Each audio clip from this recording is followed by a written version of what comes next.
अभी तक हमने ये डिस्कस किया कि कीवर्ड रिसर्च कैसे करनी है और उसमें अपने बिजनेस गोल्स हमने कैसे लिंक करने हैं और किस तरह से हमने राइट कीवर्ड्स को आइडेंटिफाई करना है ताकि हम गलत कीवर्ड से बच जाएं जो कि हमें नुकसान दे सकते हैं। लेकिन इसमें एक और बहुत इंपॉर्टेंट चीज़ है, वो ये कि हमें अपना विजन भी ब्रॉड रखना है। अक्सर लोग गलती ये करते हैं कि वो कीवर्ड रिसर्च एक कीवर्ड रिसर्च करते हैं, एक कीवर्ड से समझते हुए वो मज़ीद उस पर रिसर्च करते चले जाते हैं और वो समझते हैं कि बस कीवर्ड रिसर्च होगी। जिस तरह से मिसाल ले लें कि मैंने मोबाइल फ़ोन्स की बात की और मैंने मोबाइल फ़ोन्स पे ही कीवर्ड रिसर्च की और फिर मैंने मोबाइल फ़ोन एसेसरीज़ ही सर्च की और मैं मोबाइल फ़ोन्स को ही सर्च करता चला गया और उसी के अगेंस्ट मैंने अपनी सारी कीवर्ड रिसर्च बेस कर ली। लेकिन मैंने ये भी सोचना है कि क्या मेरा कस्टमर सिर्फ मोबाइल फ़ोन लिख कर ही मोबाइल फ़ोन सर्च कर रहा है? क्या वो कुछ और सर्च कर सकता है? फॉर एग्ज़ाम्पल मोबाइल फ़ोन को आप किस किस तरह से सर्च कर सकते हैं? क्या आप सेल फ़ोन सर्च कर सकते हैं?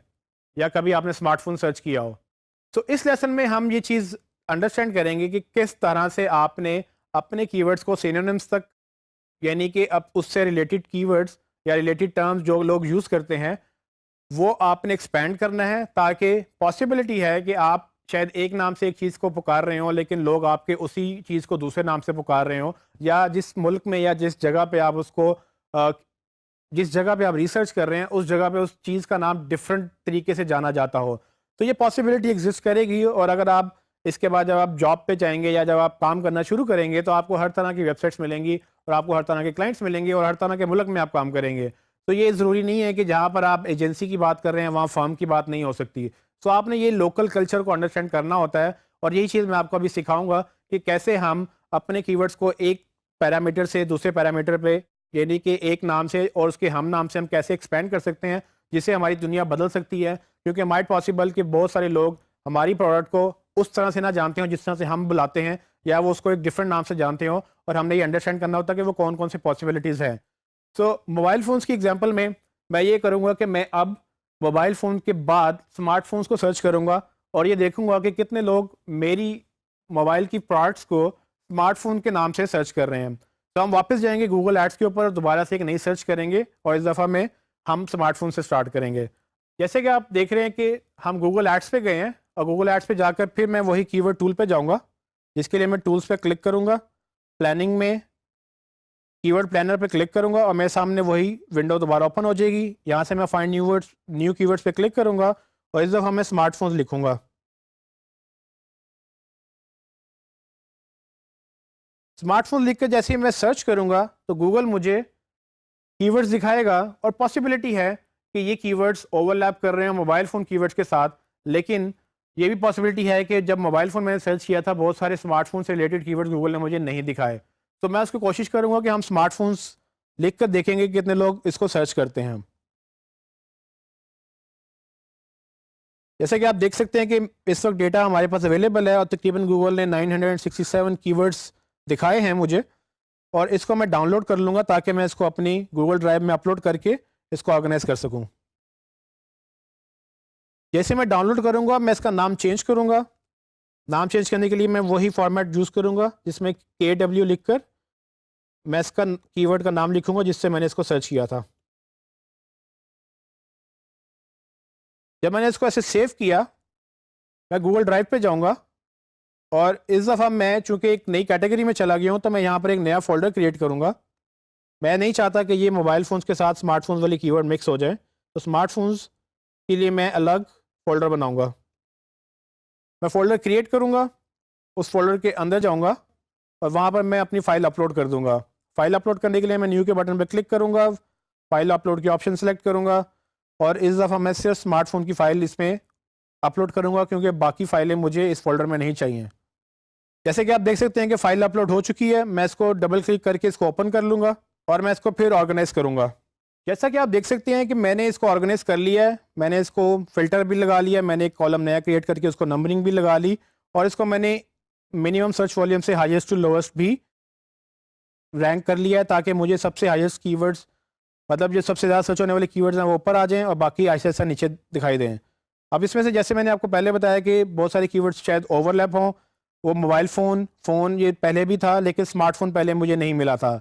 अब मुझे ये पता है कि स्मार्टफ़ोन की कितनी सर्चेज़ हैं, कम से कम स्मार्टफ़ोन 1000 से 10,000 दफ़ा सर्च हो रहा है और ये रेंज गूगल ने मुझे बता दी है। उसके नीचे सेल फ़ोन भी सर्च हो रहा है। तो इससे मुझे एक 2 नए कीवर्ड मिल गए जो मैं अपनी वेबसाइट में यूज़ कर सकता हूँ, और ये दोनों नए कीवर्ड मेरी टारगेट ऑडियंस माइट पॉसिबल के सर्च कर रही हो मेरे फ़ोन्स को ढूँढने के लिए।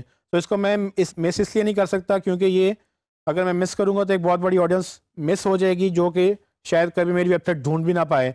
अगर मैंने अपनी वेबसाइट को स्मार्टफ़ोन के अगेंस्ट रैंक करवाना है तो मुझे स्मार्टफ़ोन के अगेंस्ट पेजेस बनाने होंगे, और उसके लिए शर्त ये है कि मैं पहले उसकी सर्च कर लूँ।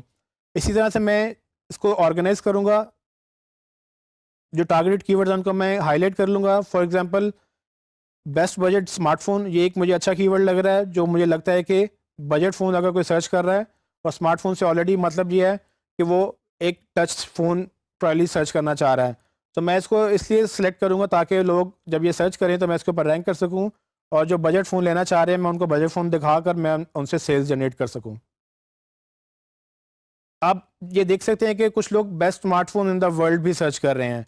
अब मुझे नहीं लगता कि ये वो जिसने कोई फ़ोन खरीदना है वो इस तरह का वर्ड सर्च करेगा। ये मे बी कोई रिसर्च करना चाह रहा है कि जिसको बेस्ट फ़ोन चाहिए, तो मैं इसको रेड कर दूँगा क्योंकि मुझे लगता है कि ये मेरी टारगेट ऑडियंस नहीं है।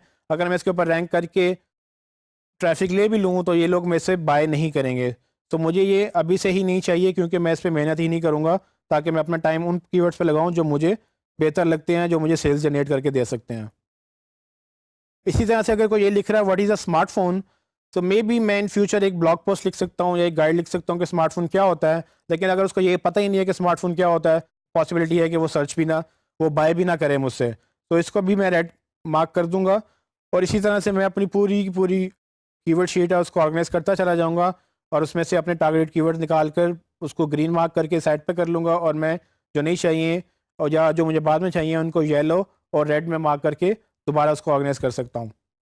हमें अपनी कीवर्ड्स को एक्सपैंड करना होता है। हम एक टॉपिक से दूसरे टॉपिक पे जा सकते हैं उसी कीवर्ड के अगेंस्ट, क्योंकि हमें शायद लगता है कि एक चीज़ एक ही तरह से सर्च होती है, लेकिन जिस जिस तरह से लोकेलिटी बदलती है, लोग बदलते हैं, उनके सर्च करने के अंदाज भी बदलते हैं। हमें अंडरस्टैंड करना है कि वो किस तरह से बदलते हैं और मेरी प्रोडक्ट की रीच कैसे बढ़ सकती है। क्योंकि अगर मैं सिर्फ एक लिमिटेड सर्च वॉल्यूम रखूँगा, एक लिमिटेड कीवर्ड के अगेंस्ट रैंक करूँगा या ऑप्टिमाइज़ करूँगा, तो मैं सिर्फ उसी कम्युनिटी के अगेंस्ट महदूद रह जाऊँगा जो उसको सर्च करती है। लेकिन मैंने अपना बिज़नेस का अगर इम्पैक्ट बढ़ाना है, तो मैं अपनी प्रोडक्ट को उस नाम से भी इंट्रोड्यूस करवाना चाहूँगा, या मैं उन उन कीवर्ड्स पे भी रैंक करवाना चाहूँगा जो कि एक डिफरेंट ऑडियंस डिफरेंट नाम से सर्च करती है। तो आपको दुनिया में बहुत सारी एग्जांपल्स मिलेंगी जिसमें एक प्रोडक्ट मल्टीपल जगहों पे मल्टीपल तरीकों से सर्च की जाती है, और ये आपके लिए बड़ा ज़रूरी होता है क्योंकि अगर आप इसको मिस करेंगे तो आप रीच लिमिट कर देंगे, और अगर आप इसको कर जाएंगे तो आप अपने कंपैरेटर से बेहतर हो सकते हैं क्योंकि आप उन सब कीवर्ड्स पे रैंक कर रहे होंगे जो पॉसिबली डिफरेंट लोग डिफरेंट डाटा से सर्च करते हैं, लेकिन वो सर्च एक ही प्रोडक्ट करते हैं। तो ये आपके लिए बहुत ही बेनिफिशियल होगा, और अगर आप किसी क्लाइंट के लिए काम कर रहे हैं तो ऑफ कोर्स उसके लिए भी बिजनेस जनरेट होगा इससे।